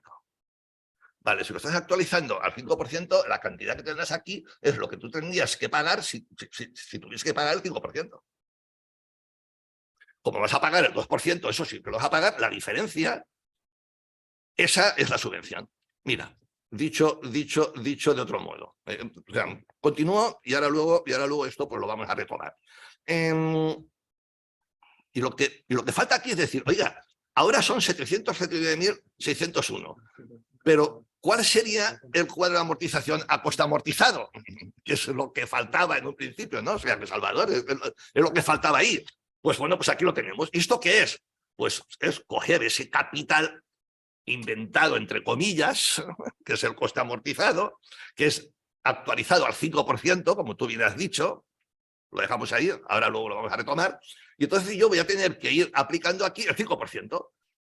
Si es trimestral, el 1,25. Por lo tanto, yo voy a pagar 5.075 por el tipo de interés del primer trimestre, pero al 5% son 9.245,01. Esto, hay una diferencia de 4.170 que no voy a pagar. Incrementa el coste amortizado. Lo que no voy a pagar va incrementando el coste amortizado. Hasta que llegamos al trimestre octavo, que son los 2 años, y a partir de ahí, pues entonces yo lo que sí que voy a pagar, que es la cuota, ¿ven? Que esto es la cuota, que esto sí que lo voy a pagar, pues son 69.901,24. Aplicando el 5%, el 1,25, pues el tipo de interés es este. La diferencia es la devolución del principal. Así todo hasta que llega a 0. ¿Qué ha pasado aquí? Para verlo ahora claro. Mira, por la pregunta que tú has hecho. La suma de todos estos intereses inventados, entre comillas, la suma de todos los intereses que yo voy a llevar a la cuenta de gastos financieros todos los trimestres, suman 139.813. La diferencia entre eso y los intereses que yo voy a pagar, son 79.414 al 2%, son 60.399, que es justamente la subvención, la bonificación del tipo de interés. Repito, yo voy a contabilizar como gasto durante todo el periodo 139.813, pero voy a pagar 79.414,90. La diferencia, 60.399, justo la subvención del tipo de interés que hemos dicho. ¿Por qué esto lo vamos a actualizar al 5%? Oiga, porque es el tipo de mercado. O sea, no lo puedo actualizar nada más que al 5%, porque es el tipo de mercado que me están dando. Si yo contabilizo ahora los gastos financieros al 5%, que es lo que he hecho, pues entonces esto yo lo voy a amortizar durante el periodo que era pues 20, o sea, ¿qué trimestres? Y la diferencia entre los intereses que yo voy a contabilizar como gasto financiero y los que realmente voy a pagar, esa es la subvención del tipo de interés por 60.399, que es lo que hemos dicho aquí, al principio. Aplausos, por favor. Hemos logrado cuadrar esto. Hemos logrado pues cuadrar esto. La cuadratura del círculo. Por lo tanto, entonces, ¿qué es lo que sucede aquí? Y aquí es donde está lo bueno. Que estos intereses que hay aquí, en este cuadro de amortización a coste amortizado, es lo que yo voy a contabilizar. A continuación lo vamos a ver como gasto financiero, va a ser deducible fiscalmente y luego como ingreso yo tendré 200.000 euros, que no hay ningún problema, y 60.399. En definitiva, ¿qué hemos hecho con los 60.399 que es la subvención de tipo de interés? Hemos incrementado el gasto financiero y contabilizamos el ingreso. Y la diferencia es al final el 2%. Sí, pero cuidado, en la primera versión que hice de esto se me olvidó esto, Salvador, o sea, tú te has dado cuenta y me lo querías comentar. No me lo has comentado, lo calculé yo solo, digo, aquí falta algo. Aquí falta algo porque, claro, comparándolo esto con los préstamos del ICO, digo, aquí falta algo, aquí falta algo. Y lo que falta es eso. Claro. El tipo de interés de mercado allí nos tenemos que inventar. Bueno, aunque estos préstamos del ICO, como era por el mínimo, ya te daban, aquí había que hacer otra cosa distinta, porque como te daban ya la subvención, entonces resulta que tenías que calcular tú el tipo de interés que corresponde a todo eso. Ah, claro. Sí. Y las correcto, sí señor, que eso lo hicimos juntos. Eso lo hicimos juntos, sí, porque claro, es eso, por comparación con el mínimo, entonces sacas el tipo de interés calculando la TIR. Bien, y este es el tema, porque ahora, bueno, pues contabilizamos la tesorería, que recibimos 1 millón de euros, la subvención, las dos juntas, pues las puedes separar en su cuenta si quieres. Si quieres puedes poner los 200.000 euros por un lado y las 60.399, pues que es la subvención del tipo de interés, en otra subcuenta, si quieres, para ir viendo. Aquí contabilizas el efecto positivo, porque tienes que contabilizar el efecto positivo de toda esta historia. Entonces aquí tú, pues bueno, el primer trimestre, ver que pago 5.075, sí, pero contabilizo 9.245. Claro. La diferencia incrementa la deuda, porque mirar como en este cuadro, yo tengo que contabilizar ahora según este cuadro de amortización. Esto es lo que debo yo de tener en cuenta. Y luego las subvenciones las iré llevando al resultado del ejercicio proporcionalmente, que no lo he hecho aquí porque lo digo, proporcionalmente a la amortización de los elementos que se está pues subvencionando. Y así con todo, pero cuidado, hay que contabilizar como interés 9.245, porque eso será lo deducible, no 5.075. Y luego, cuando venga el señor inspector de Hacienda, pues explicaré esto. Pues explicar esto. Y así, bueno, todos aquí, cuando no hay amortización, que hay solamente pago de intereses, pues bueno, pues lo mismo, todos los trimestres, hasta que entonces ahora yo, pues me voy al cuadro de amortización de puesto amortizado y me pongo ya en el mes que estamos aquí, en el trimestre, en el noveno, ¿no? Porque aquí hay amortización. Por lo tanto, aquí contabilizaré como intereses esto, los 9.680, devolución del capital 60.220, ¿y qué más va a pasar aquí? Pues vamos a ver ahora. Pasamos esto y tendremos aquí, pues, bueno, se reclasifica la deuda del largo plazo al corto plazo, porque ahora ya hay que pagar a corto plazo, y tendremos 60.220, que es la devolución de la deuda, 9.680 tipo de interés, y pagaré 69.901, que en definitiva es de lo que yo tengo que pagar del cuadro de amortización del Instituto Valenciano de Finanzas, lo que corresponde a un tramo y lo que corresponde al otro tramo, los intereses que corresponden al tramo pues no reembolsable. Y así, todos hasta que se agota esto. Y bueno, y en principio esta historia no hay que tenerle a esto miedo, porque no es ni más ni menos que matemática financiera. Se trata de entenderlo, y entenderlo significa incrementar el gasto financiero para cubrir la bonificación del tipo de interés. ¿Lo puedes hacer por el neto? Pues esto es lo que hubiéramos hecho hace unos años, cuando no teníamos el tema este del coste amortizado, lo que hubiéramos hecho, ¿no?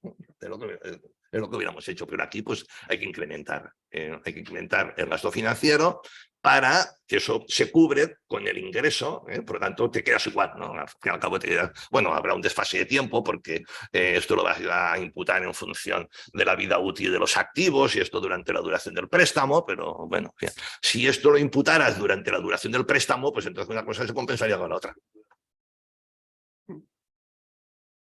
Bueno, pues sobre esto hay cositas.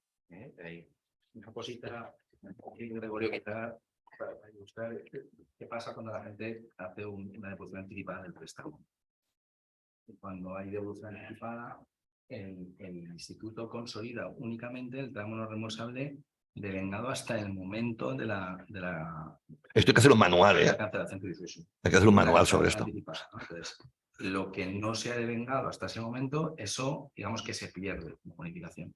Eso obligaría a hacer ajustes sobre ese cuadro, porque lógicamente perdéis ahí la ayuda. Y nosotros, esto os lo digo porque siempre hay listos en la vida, ¿no? Entonces, al día siguiente de sacar la convocatoria, ya había uno llamándome diciendo, oye, si te pido el préstamo, ¿lo devuelvo mañana?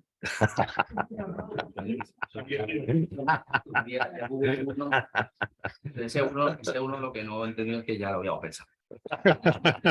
Bueno, porque tú eras contable. Porque tú eras contable y yo soy ya. Entonces, a ver, esto del TNR es una cosa que sale en un contexto de trampa de liquidez, cuando lo que pretendemos es dar estímulos a la inversión y los tipos de interés están muy bajos. Entonces, lo que hacemos es meter el tramo no reembolsable. Y tiene por objeto acompañar a la financiación. Entonces, no es una ayuda directa, es una ayuda a la financiación. Por lo tanto, si no hay financiación, pues no hay tramo. Entonces, si tú al día siguiente me vas a devolver el préstamo, pues te quito el tramo. Pues la subvención se convertiría en subvención reembolsable, en deudas y habría que devolverla. Exacto. Ahora, si te la amortizan a los 4, 5, 6 meses... La parte proporcional. La parte proporcional hay que devolverla. Exacto, esa la has consolidado y esa te la quedas, pero el resto no. Sí. Tendrías el cuadro, ¿verdad? No, porque no, porque o sea, aquí hay una cosa que Gregorio ha comentado, que he comentado yo también antes, la palabra subvención es una palabra prohibida en el instituto. O sea, Bonificación. no se puede decir, nosotros no toleramos, no se puede hablar de subvención en el instituto, no es un tema que no, porque no es ninguna broma. Vamos a ver, si esto fuera considerado como una subvención, es decir, como una ayuda reembolsable, de las que prevé la ley de subvenciones, si esto fuera así, fijaos que, por ejemplo, el instituto no podría dar préstamos subordinados, porque en caso de que haya impago de una ayuda reembolsable al amparo de la ley de subvenciones, ahí hay un privilegio especial, como toda deuda de la administración, y por tanto en un concurso esa es una deuda super senior. Y eso era lo último que nosotros queríamos, porque detrás de esto lo que hay es la idea de capitalizar las intervenciones, no lo contrario. Es que muchas veces se toman decisiones que yo creo que a veces no siempre con un conocimiento adecuado de las herramientas. Entonces, ha habido, por ejemplo, una herramienta puesta en marcha por el gobierno, que es el Fondo de Apoyo a las Empresas Estratégicas, que esta cosa, o sea, la tenéis todos en mente, de la SEPI, aquella cosa de las aerolíneas, aquellas que damos. Este es un tipo de préstamo que, en teoría, si se va a dar a compañías que tienen problemas, se les da un préstamo subordinado para que, en cuanto la cosa empiece a funcionar otra vez, la banca entre y vaya financiando poco a poco. Entonces, claro, cuando tú te lees el tema, aparece que son préstamos sujetos a derecho público.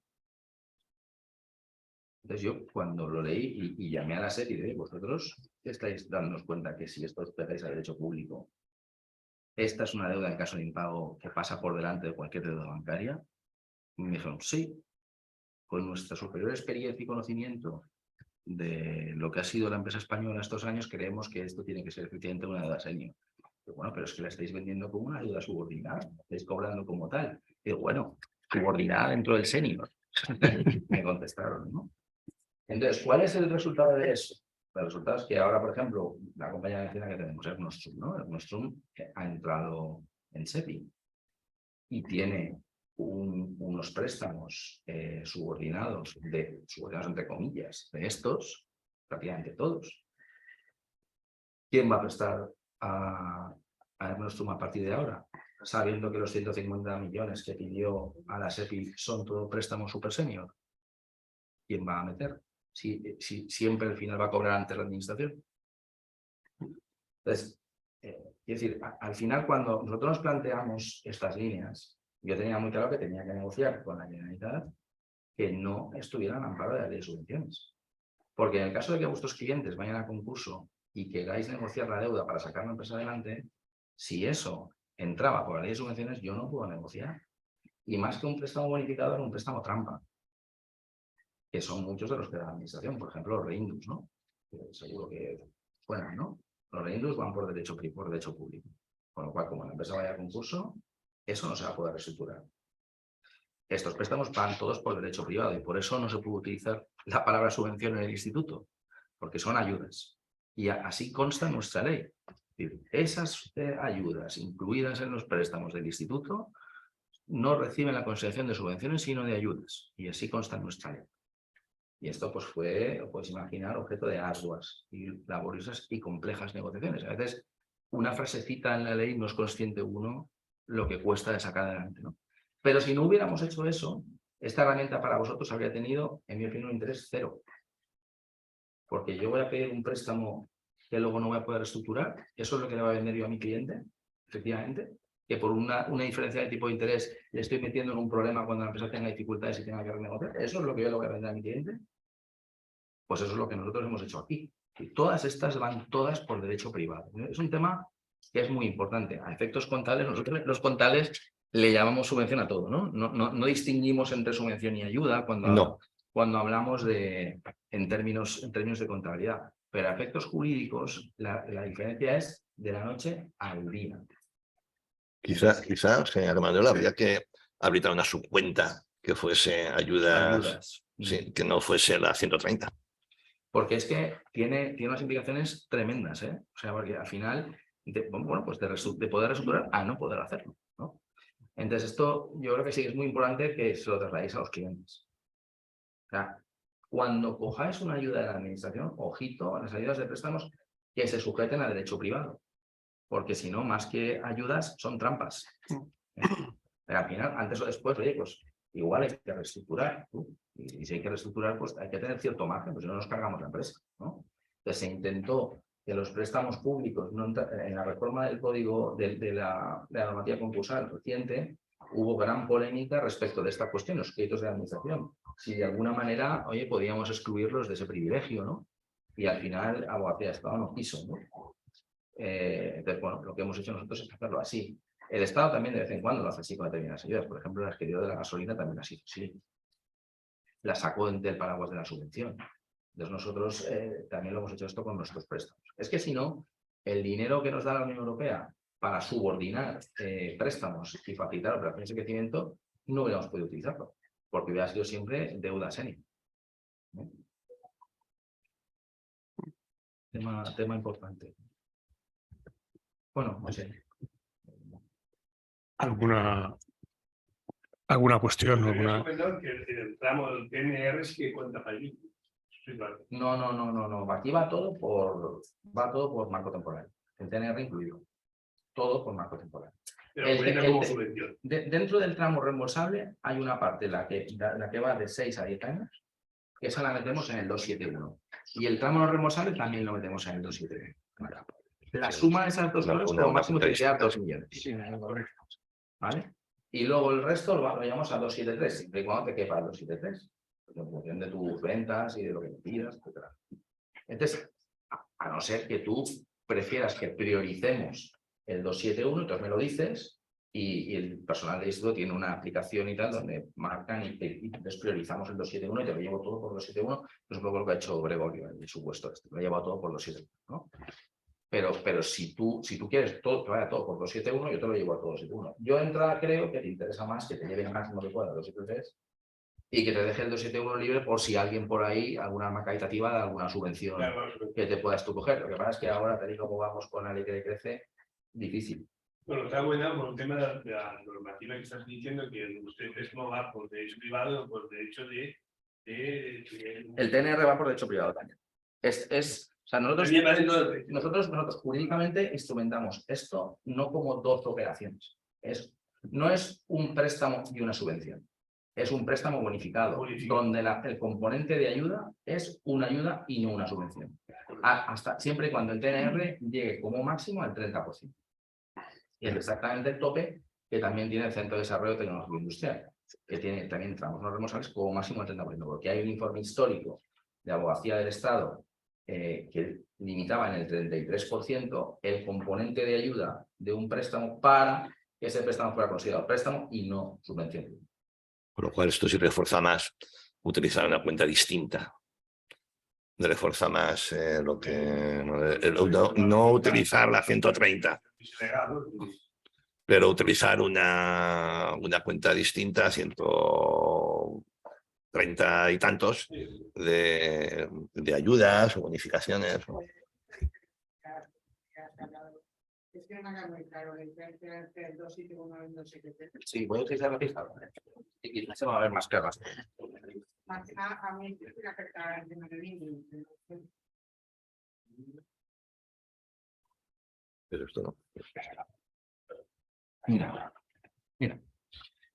Imagínate que tú tienes... Ya, me pongo ya aquí.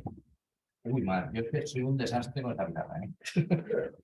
Ahora, tú imagínate que tú tienes un préstamo a 10 años, ¿vale?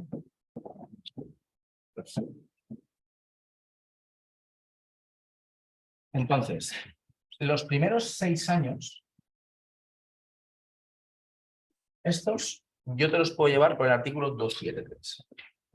Estos van al artículo 273. ¿Por qué? Pues porque el artículo 273 plantea préstamos bonificados de hasta 6 años. Pero tú es que tienes una inversión que la quieres financiar a 10 años. Entonces me dice, Manuel, yo quiero acogerme a tu bonificación a 10 años. Entonces, tú lo que me vienes a decir es, oye, yo necesito que tu préstamo se extienda aquí. Se extienda. Sí, se extienda en este periodo. Entonces, la cuestión es, lo que yo hago es, yo te llevo aquí la posibilidad que me brinda el artículo 271. El artículo 271 es un artículo de ayuda directa. Es decir, es un artículo que nos permite dar ayudas y también dar préstamos, dar anticipos de subvenciones, es decir, dar distintas cosas, ¿no? Eso nos cabe dentro del artículo 271. Entonces, ¿yo qué voy a hacer? Yo te voy a dar un préstamo, pues no sé si el préstamo es de 1 millón, pues yo lo que voy a hacer es calcular la cuota que corresponde a estos 10 años. Te voy a calcular la cuota dividiendo de cuántas cuotas en 10 años, que salen 40, que son trimestrales, pues 1 millón dividido por 40, pues imagínate que no hay TNR, pues eso, 250.000, ¿no? O 2.500, ¿vale? Pues, o 25.000, perdón. Perfecto, ¿no? Entonces yo te pondré, pues nada, a 25.000 cada año. Entonces 25.000 durante los 6 primeros años, pues lo que me salga, ¿no? Y me saldrá pues el 60% del préstamo, me saldrá un préstamo de 600.000 que va a ir al 273 y tú vas a estar pagando tus 25.000 cada trimestre. Y tú vas a estar pagando hasta que llegues aquí. Pagarás tus 25.000 y tú habrás concluido tu primer tramo de 600.000.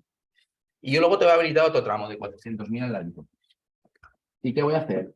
Te voy a dar carencia durante los 6 primeros años. Y a partir de ahí vas a volver a empezar a pagar tus 25.000 en el segundo préstamo.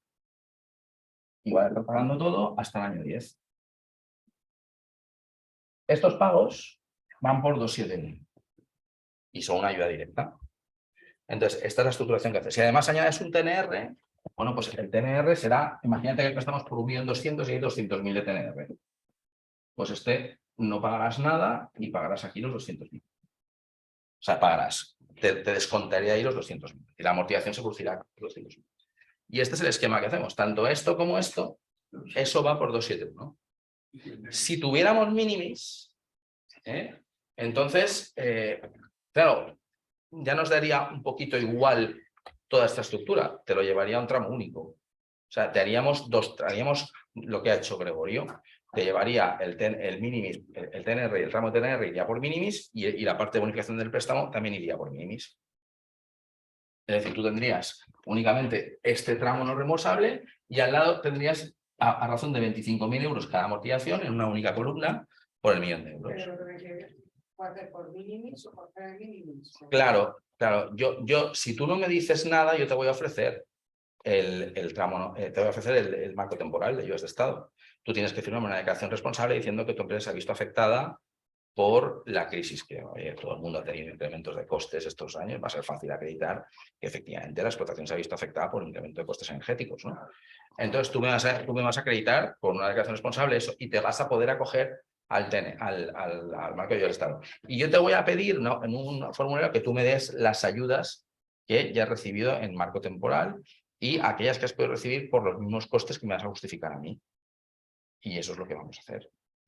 Entonces, la jugada es que yo te lo monto así. Yo te hago la estructuración. Eso se puede hacer durante este año. Sí, hasta final de año. Y ya veremos después, porque ahora hay otro marco que se ha negociado y ahí tendremos otras posibilidades. Y luego vamos a ver también, claro, si el instituto va a estar en MMR, pues supongo que habrá unas normas de ayudas de Estado específicas para los instrumentos financieros de MMR, que habrá que ver en qué condiciones os puedo dar los préstamos. Pero tú piensas que yo siempre te voy a bonificar. Siempre. Lo haré con minimis. Lo haré con otra opción que tenemos, que es el reglamento de exención. El reglamento de exención nos permite bonificar no tanto el circulante, pero sí la inversión, hasta un 10%. Entonces, yo siempre te combinaré minimis y el reglamento de exención, de alguna manera, ¿vale? Al objeto de tener préstamos que te hagan la vida más cómoda y tú puedas, digamos, tener una financiación más favorable, ¿no? Y siempre será con un esquema de estas características con nosotros, ¿vale? Ahora más que nada por el tema de minimis que no lo tenemos. Bueno, pues este es el...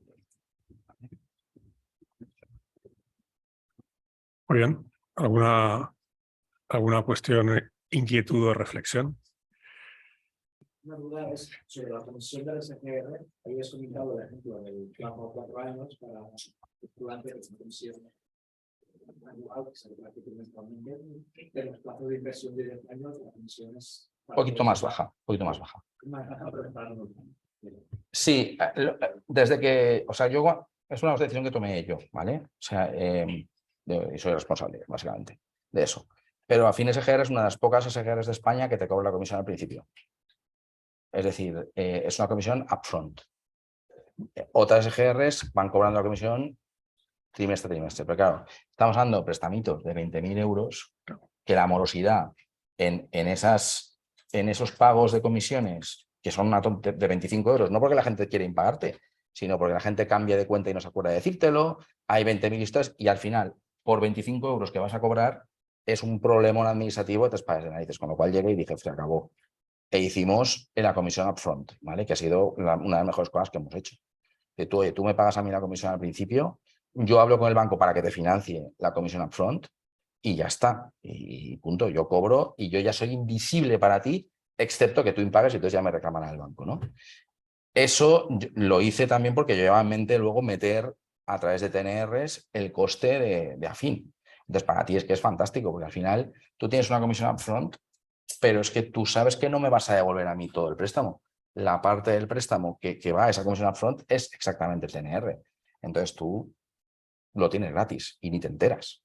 De lo contrario, es un coñazo cada trimestre, que si pago Afin, no pago Afin, no sé cuánto, y acaba siendo peor para todos, ¿eh?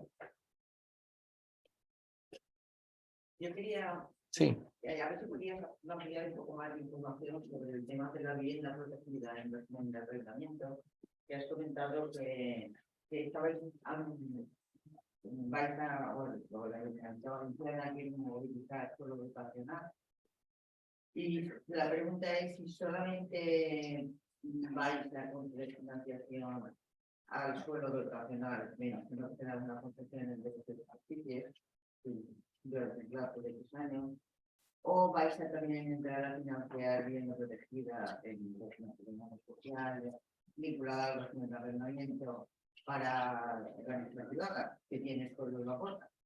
Mira, nosotros intentaremos siempre que la banca haga su trabajo. O sea, el IVF no va a intentar sustituir a la banca. O sea, si el IVF es una herramienta de política industrial, ayudará a la empresa porque hace política industrial, no porque quiera jugar un papel que tienen que jugar los bancos. Sí, pero ¿Vale? estamos convenidos que ahora ya no existe. Entiéndeme, si la banca es capaz de obtener una garantía eficaz, porque el suelo es un suelo que al final es del promotor, pues el IVF no entrará ahí, porque entiendo que eso tiene que financiar la banca privada, porque ya tiene ella una garantía eficaz. Si la garantía no es eficaz porque el suelo es público y efectivamente vemos que hay problemas para financiar, ese es un fallo de mercado y para eso existe el IVF.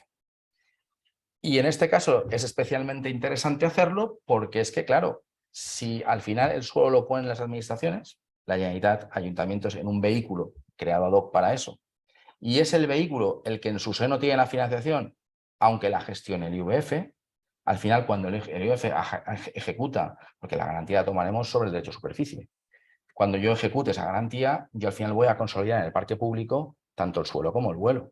Y por tanto, para mí sí que es una garantía eficaz a los efectos de la normativa bancaria, porque yo me lo quedo. Estás haciendo una promoción para vender. No. No recuperar, estás haciendo una promoción para alquilar. Entonces yo voy a...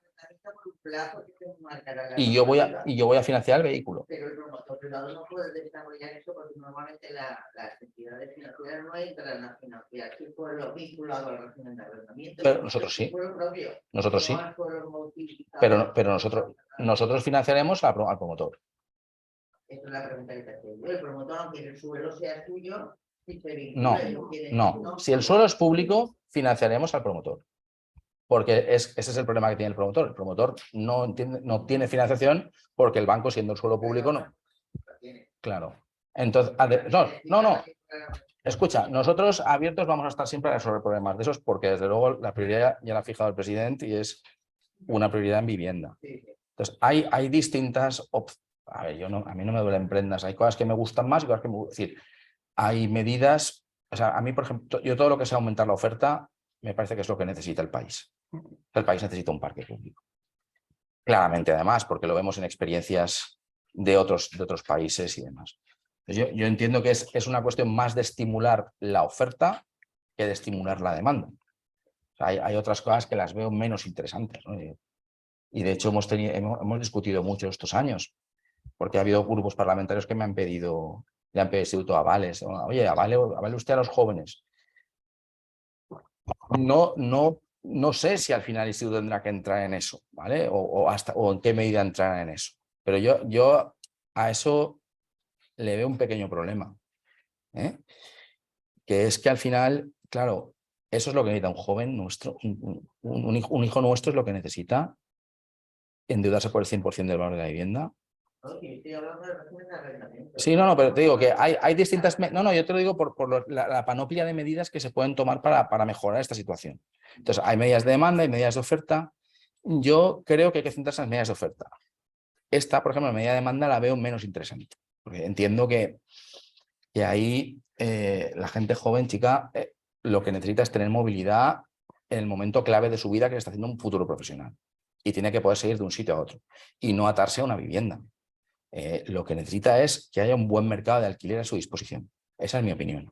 Y creo que es a lo que tenemos que ir. Entonces, desde ese punto de vista, el instituto va a estar apoyando a la Generalitat. Ahora, si conseguimos fondos europeos para esto, pondremos los fondos europeos a este tema. Y, oye, vamos a ver qué nos dice el BEI. Pero yo ya estuve con el presidente en Bruselas hace 3 meses hablando de esto y había mucho interés por parte de la Dirección General de Economía, porque uno de los problemas que se reconoce en la economía española es precisamente el problema de la vivienda.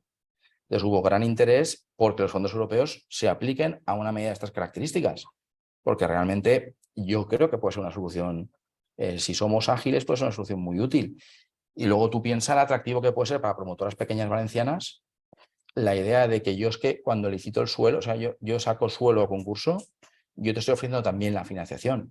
Sí, no, es interesante, pero claro, es un derecho de superficie, ¿no? Y el empresario ya lo conoce, que lo que quiere es patrimonializar al final, aunque sea 30 años. Estamos ofreciendo un negocio que tendrá unas rentabilidades de mercado atractivas para el empresario. Eso es lo que estamos ofreciendo. Entonces, al final, el suelo es público, tiene que volver a la administración. Pero tú, con una inversión del 20% sobre el total de la construcción, porque el resto te lo va a prestar la administración, puedes hacer un negocio rentable para ti.